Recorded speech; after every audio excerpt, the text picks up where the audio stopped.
모세는 이스라엘 백성들에게 하나님께서 그동안 인도하셨고 또 행하셨던 크고 놀라운 일들을 생생하게 상기시키고 있습니다. 하나님의 법도와 명령과 규례를 지킬 것을 훈계합니다. 특히 그들을 노예로 부렸던 애굽의 바로와 또 애굽인들에게 내렸던 심판, 그리고 분류를 일으켰던 다단과 아비람에게 내린 재앙을 기억시키면서 이 이스라엘 민족, 히브리 사람들에게 불순종할 마음이 생기지 못하도록 쐐기를 받고 있습니다. 지금 다시 한번 되새긴다면 이미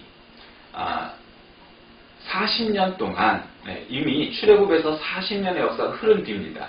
그러니까 다시 말씀드리면 애굽에서 태어나지 않은 젊은 세대, 그러니까 40 이하가 되는, 사실은 뭐 그 당시에 40이라면은 뭐 오늘날과 비슷하다고 할 수 있는데, 어쨌든 젊은 세대가 아마 절반 이상이 되었을 겁니다. 그러니까 다시 말씀드리면 출애굽을 눈으로 보지 못한 자들이 아마 절반 이상이었을 겁니다. 그 역사란 바로 그런 점에서 중요합니다. 오늘 우리 시대에도 역사의 문제를 가지고 자꾸 논란이 많이 일어나고 있죠. 역사라는 이제 우리 토박이 말이 있는가 보면 정확하게 밝혀낼 수는 없지만 뭐 보통 좀 조어처럼 만들어서 날줄과 시줄, 우리가 배 짤 때처럼 역사의 가로와 세로가 이렇게 맞닿아서 해서 날줄과 시줄 뭐 그렇게 얘기를 하기도 합니다. 근데 어쨌든 역사의 교훈은 어느 시대를 막론하고 참 중요합니다. 그러니까 역사를 잘 공부해야 우리가 오늘을 사는 방법과 또 미래를 예측하는 능력이 같이 생기게 되는 겁니다. 그러니까 뭐 바로 바라다 봐야지. 그러니까 역사를 잘못 배우고 잘못 인식하면 마치 예를 들면 우리 민족은 뭐 세계에서 최고의 민족이다. 그런 어떤 지나친 민족주의나 국수주의나 이렇게 흘러가기도 하고, 또 때로는 너무 폐쇄적으로 우리는 식민 지배를 받을 만하게 마땅하고, 우리는 왜소하고, 우리는 별 볼 일 없는 약소민족이고, 뭐 이렇게 흘러갈 수도 있습니다. 물론 양극단이죠. 그래서 우리가 역사를 공부하는 거 있는 그대로 배우는 게 중요합니다. 며칠 전에 TV를 보니까 독일로 간 우리 한국 거주 외국인들이 독일에서 강제 노동 수용소에 찾아갑니다. 그래서 수천 명을 한 번에 집어넣고 가스로 죽였던 그 자리를 살펴봅니다. 그걸 이끌었던 것이 독일 사람이었습니다. 근데 옆에 있던 사람들도 다 그걸 봅니다. 그 독일은 있는 그대로를 그대로 재현해 놨습니다. 그들의 부끄러움일 겁니다. 감추고 싶은 일일 것입니다. 그럼에도 불구하고 그들은 감추지 아니하고 그것을 내어놓고 가르치고 있는 그대로를 전달하려 합니다. 이유가 뭘까요? 그 민족의, 그 나라에게는 그것이 부끄러움일 수도 있고 자존심이 상한다 생각할 수도 있었을 겁니다.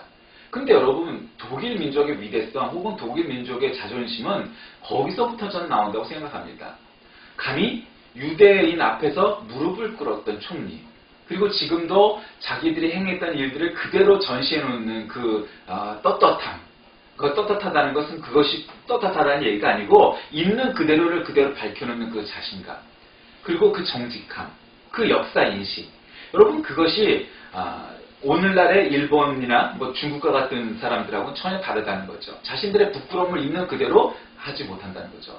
또 거기에서 우리도 아주 자유로운 건 아닙니다. 물론 일본이나 뭐 중국만큼은 아니지만. 그만큼 역사를 인식하는 것은 굉장히 중요합니다. 지금 모세는 사실은 뭐 설교 말씀, 즉 캐리그마, 말씀을 가르치고 있지만 그 말씀 가운데는 역사가 있는 거죠. 그러니까 우리가 지금 이 수천 년 전에 있었던 이야기가 도대체 오늘날 우리에게 무슨 의미가 있느냐? 그렇게 반문합니다. 어떤 바보 같은 사람들은 도대체 수천 년 전 모세가 행한 게 오늘날 대한민국에 사는 나와 무슨 상관이 있느냐? 뭐 학자라는 사람들이 가끔 그런 얘기도 하기도 합니다. 여러분, 그건 오산입니다. 그러면 도대체 이성계가 무슨 의미가 있고 왕건이 무슨 의미가 있고 임진왜란은 우리에게 아무 상관이 없습니까? 그 바보 같은 인식입니다. 임진왜란도 오늘날 우리에게 의미가 있고 맞닿아 있는 겁니다. 그것이 실존적으로 부딪혀야 되는 것이고, 시공간이 떨어져 있지만 우리가 임진왜란을 공부하고 임진왜란을 만남으로써 우리가 다시는 임진왜란과 같은 일을 만나지 말아야겠다, 그렇게 결심을 하고 준비를 했다면 일제침략기가 없었겠죠. 그리고 또 6.25도 없었겠죠. 못 깨달은 거죠. 여러분, 지금 일제침략기서부터 지금까지 길게 보면 근 100년 동안 구한말서부터 흥선대원군과 명성황후 간의 논쟁서부터 개혁파와 수구파의 그런 논쟁서부터 오늘날까지 우리는 1번 아니면 2번 늘 그 문제, 보수 아니면 진보 이 문제를 아직도 우리가 변증적으로 해결하지 못했습니다. 그러니까 항상 이쪽이 오르면 저쪽은 틀린 겁니다. 저쪽이 오르면 또 이쪽은 더 잘못된 겁니다. 그래서는 안 된다는 거죠. 오늘 모세는 너희 하나님 여호와의 징계와 이렇게 말합니다. 징계라는 것은 히브리어로 무사르라는 말인데 사실은 우리가 우리말로 징계로 번역되어 있지만 우리는 이게 벌이라고 생각되잖아요. 이게 벌은 아니고 훈련 혹은 교육 이런 겁니다. 인스트럭션입니다. 그러니까 교정과 가르치는 겁니다. 여러분 우리가 우리 자녀들과 또는 학교나 교회에서 아이들을 가르칠 때 때때로는 훈육을 하죠. 징계를 할 수 있어요. 가르쳐야 되니까. 그러니까 그런 것도 필요한 거예요. 그것이 교육의 일부입니다. 그러니까 70인역에서는 이 단어가 파이데이아 이렇게 번역이 되는데 이거는 훈련 혹은 단련이라는 말로 번역할 수 있습니다. 그러니까 하나님께서 광야에서 이스라엘에게 행하셨던 이 엄청난 징계 혹은 단련, 훈련은 단순한 징벌이나 벌이 아니라 사랑의 표현으로 이스라엘을 하나님의 자녀 혹은 하나님의 백성답게 만들기 위함이었습니다. 루벤 자손 엘리압의 아들 다단과 아비람에게 행하신 일, 왜 모세는 여기서 반란의 주동자였던 고라의 이름은 거명치 아니했을까요? 이 점에 대해서는 여러 가지 주석을 달지만 랑게라는 그 주석가는 고라의 반역은 레위인을 반대한 것이고 다단과 아비람의 반역은 백성의 지도자를 반대한 것이기 때문에 모세가 말하려는 교훈의 예는 다단과 아비람 뿐이었을 거다 이렇게 해석합니다. 또 알렉산더는 고라가 반란의 주동자였지만 다단과 아비람이 더욱 철저하고 완강하게 거역했기 때문이라고 말을 합니다. 그러나 이런 의견보다 오히려 사려 깊은 지도자 모세가 아버지와 함께 땅에 삼켜지지 않고 살아있던 고라의 아들들을 생각하여서 고라의 이름을 거명치 않았을 것이라는 의견이 또 설득력이 있기도 합니다.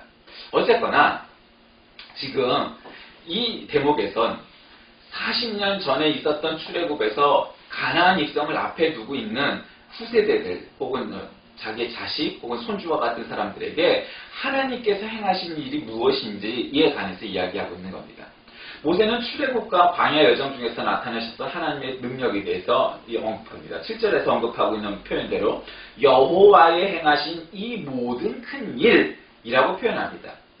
이스라엘 백성들은 하나님이 행하신 큰 일을 뭐라고 생각했을까요? 그건 출애굽입니다. 그러니까 출애굽이라는 건 단지 홍해를 건넌 것만이 아니라 하나님께서 모세를 부르시고 훈련시키시고 그게 모세를 훈련시켰던 것만도 40년이죠. 여러분 아시다시피. 그리고 또 거기서 10가지 재앙을 통해서 투쟁을 했고 또 그리고 홍해를 건넜고 그리고 40년 동안 이 시내 평야 혹은 시나이 반도를 돌아다닌 겁니다.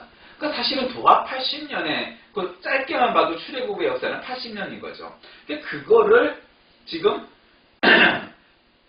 사람들 앞에서 가르치고 있는 겁니다. 이 광야의 여정 중에 나타난 하나님의 능력을 친히 체험하고 그 위대하신 하나님의 명령에 순종함으로 이스라엘은 하나님을 알고 실존적으로 만나고 하나님이 우리 하나님이고 우리를 해방시키는 하나님이다.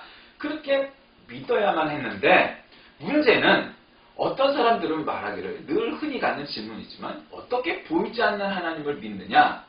그럼 역사에서 보면 출애굽 속에서 이 백성들 앞에 나타나시고 홍해를 건너게 하셨던 그 하나님을 여러분 이 이스라엘 사람들 중에 내가 있었다면 아니 매일 만나가 떨어지는데 매일 매출하기가 떨어지는데 그걸 어떻게 안 믿을 수가 있어? 안 믿는 게 그 이상한 일이지.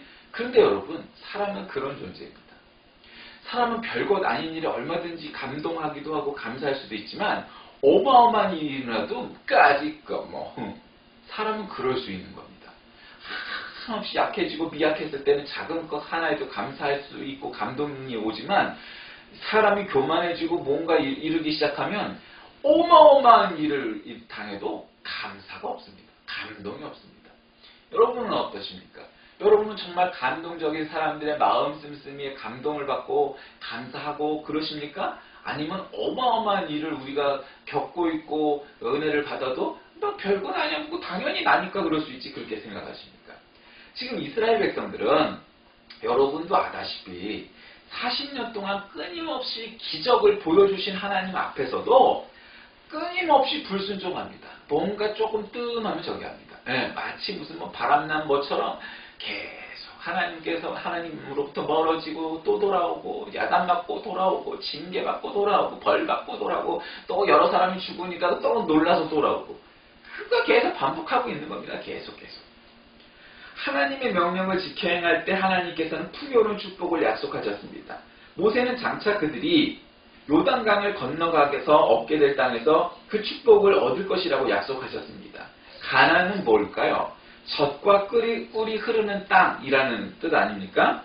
그날이 올 거라는 겁니다. 그러니까 니네들이 준비해라.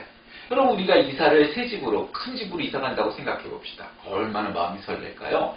큰 집, 그것도 새 집으로 만약에 이사 간다 치면 아마 우리는 가구부터 전자제품부터 싹 바꿀 겁니다.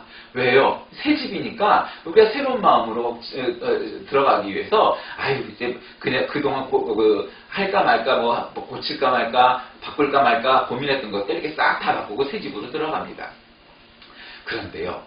지금 가나안을 들어가는 이스라엘 백성들도 마치 이사를 가는 사람들의 심정만큼만이라도 되었더라면 이제 우리가 40년 동안 왜 이렇게 헤매고 다녔지? 아니 보름이면 올 수도 있는 이거를 우리가 40년 동안 헤맸지? 그건 우리들의 불순종 때문이야. 그러니 우리가 하나님께서 그렇게 좋다고 말씀하시는 젖과 꿀이 흐르는 그 땅으로 들어가서는 하나님 참 믿고 살아서 우리 민족이 뭐 강성배국이 되고 부국강병하고 정말 하나님 참 믿는 선민으로 살아가야지. 이런 다짐을 해야 마땅하지 않았겠습니까? 그냥 개인이 자기 새 집에 큰 집에 들어간다고 해도 그 정도 마음은 먹을 터인데 이스라엘 백성들은 지금 그와 같은 마음이 크게 있지를 않습니다.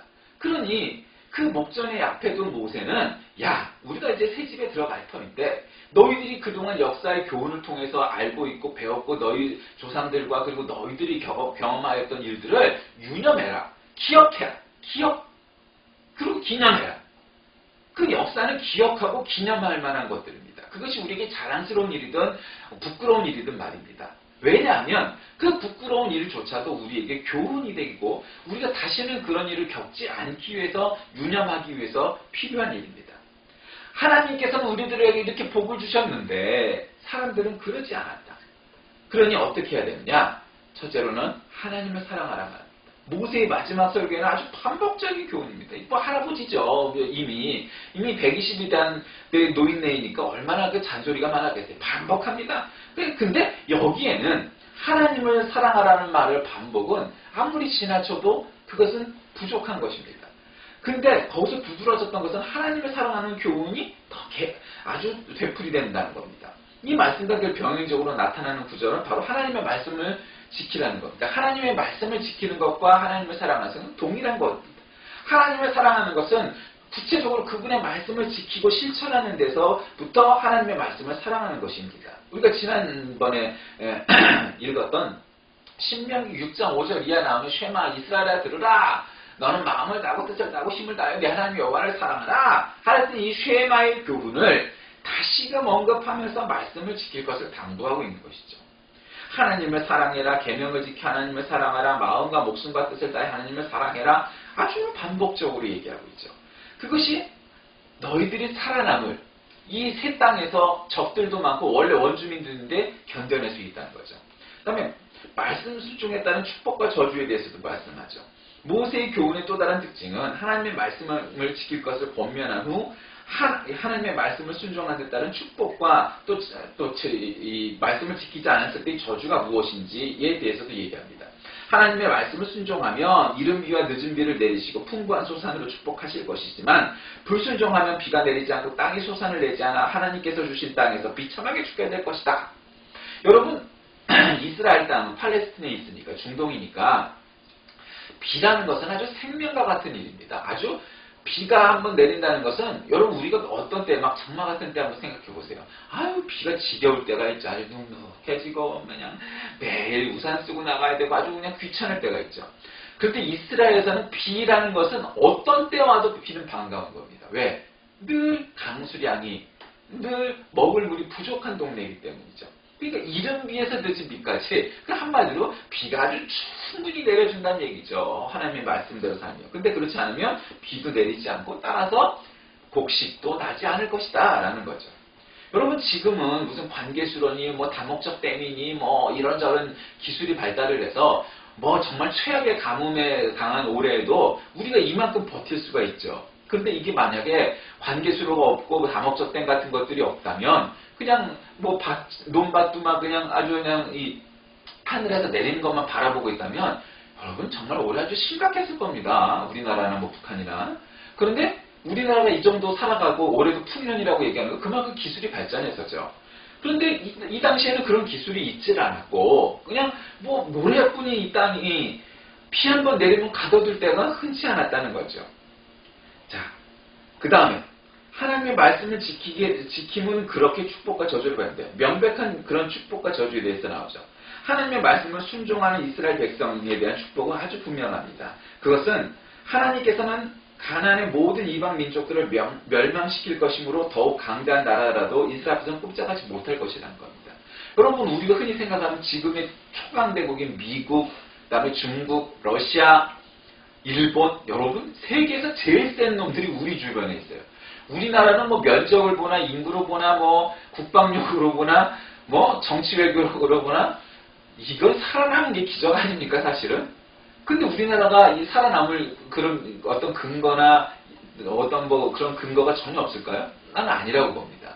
여러분 세계를 정복해서 해가 지지 않는 나라라고 불렸던 영국이 우리나라보다 정말 큰가요? 우리나라보다 인구가 정말 많은가요? 그렇지 않아요. 네덜란드, 스페인도 마찬가지입니다. 그리스, 이탈리아도 사실 그렇습니다. 그런데 그런 나라들이 세계를 정복했던 것은 그 나라가 단순히 컸기 때문이 아닙니다. 뭐 여러 가지 이유가 있겠죠. 그런데 저는 이 본문 말씀에서 지금 이미 원주민이 있는 땅으로 들어가라는 겁니다. 아주 하나님도 얄궂으시지. 아니 왜 좀 주인 없는 땅으로 가서 살게 하시지. 예. 근데 그게 아니에요. 거기에 하나님이 여러 가지 깊은 뜻이 있겠죠. 그러나 문제는 그곳에 가서도 겁내지 말고 그 민족들을 멸망시킬 것이라는 겁니다. 여러분 우리가 세상 살면서 아무런 문제 없이 일을 하거나 문제를 당하면 얼마나 좋겠습니까마는 문제없이 문제를 해결하는 사람은 아무도 없습니다. 오히려 나보다 압도적이고 내가 질 것 같고 하는 일이 세상에 많습니다. 한국 야구가 세계 1위가 될 거라고 또 생각도 못했는데 결국 우리가 우승을 하지 않습니까? 근데 얼마나 누구도 객관적으로 우승할 전력이다? 이렇게 보기는 어려웠던 객관적인 요소들이 많았습니다. 그런데 결국 우승했습니다. 뭐 운도 따랐죠.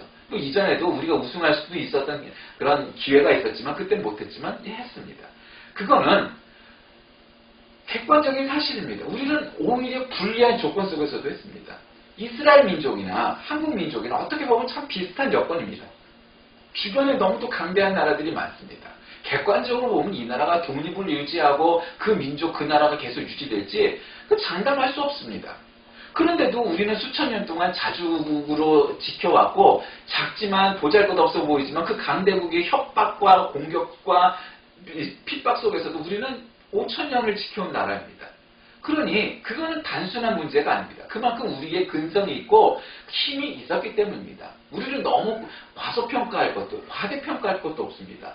다만 이스라엘 민족에게 주시는 교훈처럼 우리나라도 지금 정신 바짝 차리지 않으면 통일의 시대에 저 북한이 우리 땅이 될 것이라는 아주 낭만적인 생각은 아주 그것은 어리석은 일입니다.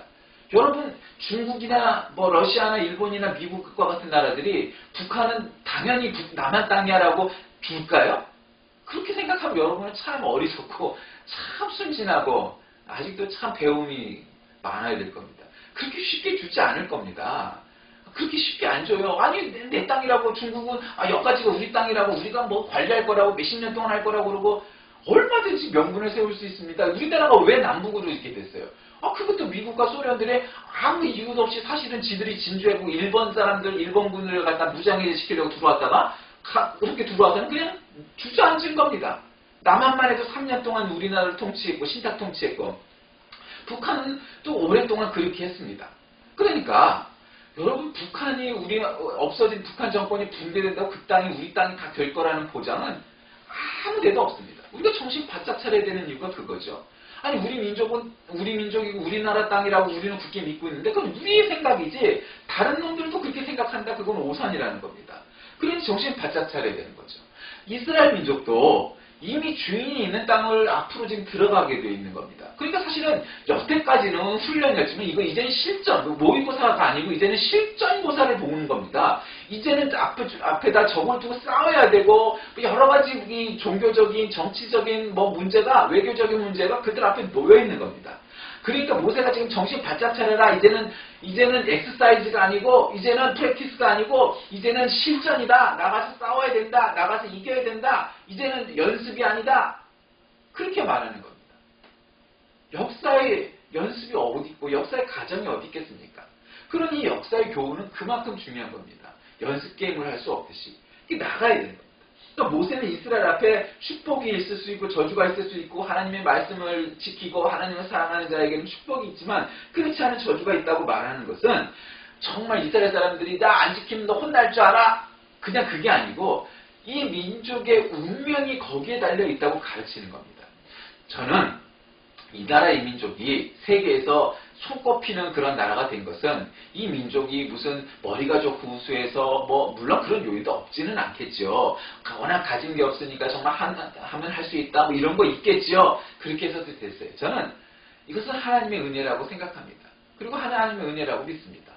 우리는 동방의 이스라엘이다 이런 말도 있는데 그 말이 아주 과장된 거라고는 말하지 않겠습니다. 물론 우리는 이스라엘은 안 합니다. 우리가 대한민국입니다. 그런데 여러분 역사를 보십시오. 전통적으로 세계를 지배했던 나라들이 어떠한 종교였습니까? 첫 번째로 세계를 또 정복했던 로마는 기독교를 핍박하는 나라에서 BC 325년이었죠. 그때 국교로 받아들여서 기독교 국가가 됩니다. 로마가. 그리고 세계를 정복하고 수천 년 동안 정말 이 세계를 좌지우지했던 나라가 로마 제국이었습니다. 로마 제국 멸망된 다음에 결국 중세가 또 있고 그랬지만 영국이나 네덜란드도 또 스페인도 마찬가지로 기독교 국가였고 20세기 들어서는 미국이 청교도적인 또 기독교 국가로 살았습니다. 그것이 이렇게 방향을 해서 미국을 통해서 한국으로 들어온다 이런 말을 고지고대로 믿거나 이럴 필요는 없지만 그런데 여러분 한번 생각해 보십시오. 아시아 최대의 기독교 국가가 어디입니까? 한국입니다. 물론 필리핀도 카톨릭을 포함해서 기독교 신자가 많지만 그러나 거기 카톨릭 위주의 신자들이 많은 것이고 프로테스탄트, 개신교회가 가장 강성한 나라는 한국입니다. 세계에서 선교사를 가장 많이 보내는 나라는 미국이고 그 다음이 한국이었습니다. 물론 이제 인도는 하나의 나라라기보다는 큰 대륙이니까 거기서 다른 종족, 다른 민족으로 보내는 것도 선교라고 말을 하기 때문에 인도에는 빼고 미국과 어깨를 가늠하고 이렇게 버금갈 만큼 선교사를 보내고 선교비를 보내는 것이 한국입니다. 여러분 그것이 하나님의 은혜 아닙니까? 저는 하나님이 대한민국을 21세기의 비밀 병기로 감추어 두셨던 나라라고 저는 믿습니다. 남들이 볼 땐 보잘것없습니다. 이스라엘처럼. 그러나 21세기의 영적 이스라엘이 될 수 있도록 보잘것없어서 남들은 저 나라가 저렇게 가난하고 힘도 없는 나라 저 조그만 나라가 뭐가 될까라고 생각했던 나라가 오늘날 세계 유력한 나라가 되고 강한 나라가 되고 또 가장 기독교가 번성한 아시아 국가가 되게 하신 이유는 나는 일본이 아니라 일본은 아직도 기독교 신자가 1%도 안 되는 신도의 나라가 됐지만 한국을 전초기지 베이스 캠프로 해서 중국 대륙으로 나가게 하시고 이 아시아 대륙을 향하여서 복음을 전하실 그런 전초기지로 만드셨다고 저는 생각합니다. 사랑하는 교회 여러분, 하나님의 말씀대로 순종하고 하나님의 말씀을 사랑하는 자는 하나님의 복을 받을 것이요. 그렇지 않으면 하나님의 복에서 멀어질 수밖에 없다는 것은 성경 곳곳에서의 가르침인데 특별히 이 모세는 오늘 이 현장에서 그렇게 가르치고 있는 겁니다. 자, 말씀을 정리합시다. 하나님께서는 능력과 축복의 하나님이신데 이스라엘에게 베푸신 큰 능력의 오른팔은 이스라엘을 향하신 축복의 손길입니다. 하나님이 행하신 일은 세상을 만드신 일부터 오늘날에 이르기까지 너무도 크고 많습니다. 사람들은 마치 하나님이 세상을 만들어 놓으시고 뒷짐지고 계시다고 생각합니다. 그렇지 않습니다. 오늘날도 하나님은 우리와 함께 하십니다. 아니 미국 한번 가보지 않아도 미국 있는 것을 못 믿는다면 그건 바보 아닙니까? 그것은 명백한 사실입니다. 마치 트루먼 쇼와 같이 아니 우리는 누구에게 감시받는 존재고 나 혼자만 바보고 다른 사람들은 나를 구경하고 그렇게 생각한다면 그거는 너무 어리석은 일입니다. 하나님은 우리 모두를 사랑하시고 그래서 우리를 만드셨고 특별히 이 대한민국이 21세기에 행할 일들을 기억하시면서 하나님이 행하실 큰일, 즉 땅끝까지 이르러 내 복음의 증인이 되라고 말씀하셨던 그 대사명을 위하여 우리를 부르셨기 때문에 오늘날 우리가 어떤 직업을 갖든 어떤 일을 하든 간에 관계없이 우리는 이 사명을 감당할 하나님의 군사요 하나님의 자녀로 살아갈 때 하나님께서 복 주실 일이고 바로 그 큰 행하실 일들을 향하여 우리가 나아갈 때 우리가 하나님의 복을 받고 하나님의 은혜 가운데 거하게 된다는 사실을 기억하시고 가나안 땅 앞에서 가나안 땅을 들어가고 진격하고 나아가려고 하는 바로 이스라엘 민족처럼 우리도 새 세기를 향하여 새 시대를 향하여 또 새로운 현장을 향하여 나아갈 때 여러분 그와 같은 믿음과 용기로 나아가셔서 하나님의 크신 은혜와 복을 하나님의 행하실 일을 함께 나누는 저와 여러분 되시길 간절히 기도합니다.